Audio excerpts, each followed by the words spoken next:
Ouais, salut. Bon, petite réflexion comme ça. Petite réflexion un petit peu déprimé. Un petit peu déprimé ce matin. Mais ouais. Je vois qu'une roue, une espèce de grande roue, une roue gigantesque qui écrase tout. Voilà.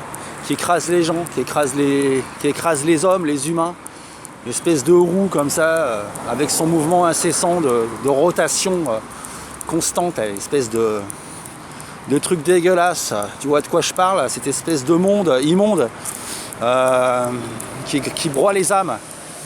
Voilà, je vois ça et je me sens broyé moi-même. Mais bon, j'ai pas attendu aujourd'hui pour me sentir broyé, mais voilà, j'avais envie de le parler, j'avais envie de le dire. Je me sens broyé, voilà, je me sens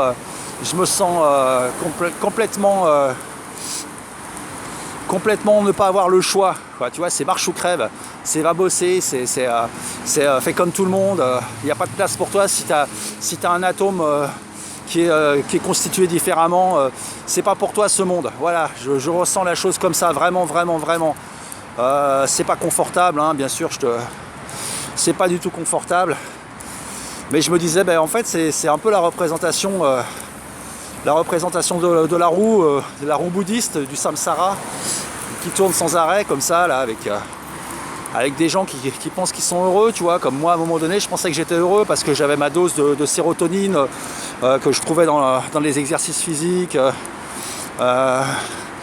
Et finalement, quand t'enlèves un peu tous les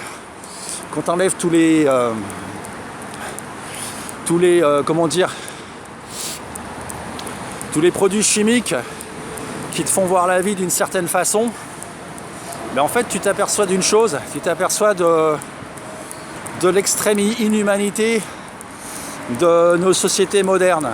Alors je veux pas dire du monde, parce que j'en sais rien en fait, je sais pas ce qui se passe au fin fond de l'Amazonie, mais voilà, une espèce de...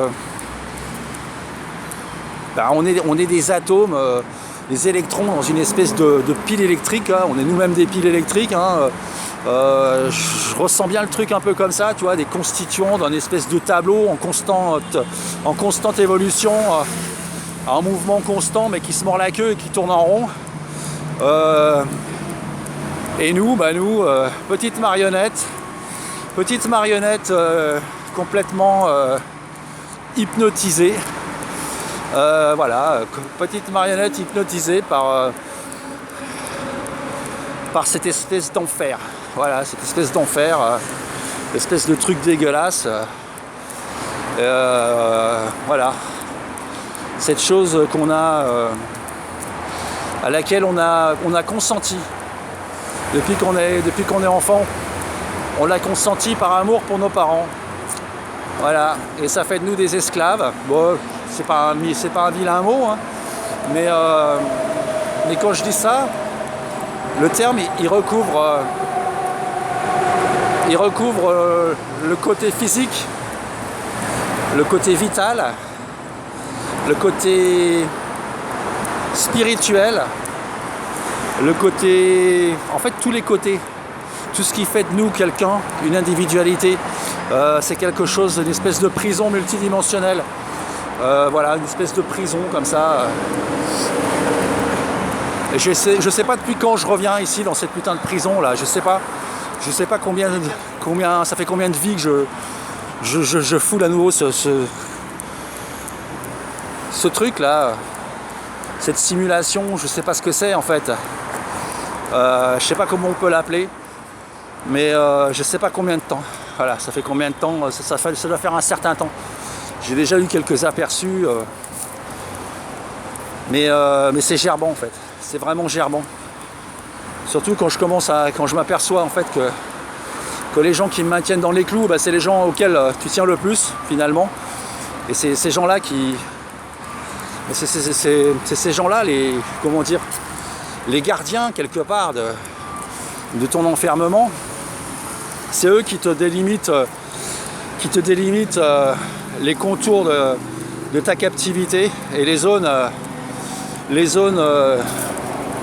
dont il ne faut pas s'éloigner. Voilà. Donc moi je persiste à dire que la folie fait partie d'une gamme de fréquences un petit peu plus intéressante que celle qu'on nous propose en fait. Et que la folie c'est juste des fréquences différentes en fait. Voilà, c'est pas autre chose quoi. C'est une plus large bande passante de notre perception des choses. Alors moi je vois ça comme ça, voilà. Bon, ben on va encore faire semblant d'exister dans la grande roue du hamster. Voilà, je sais pas trop. Bon, bah allez, je te fais des bisous, je te dis à plus. Allez, ciao.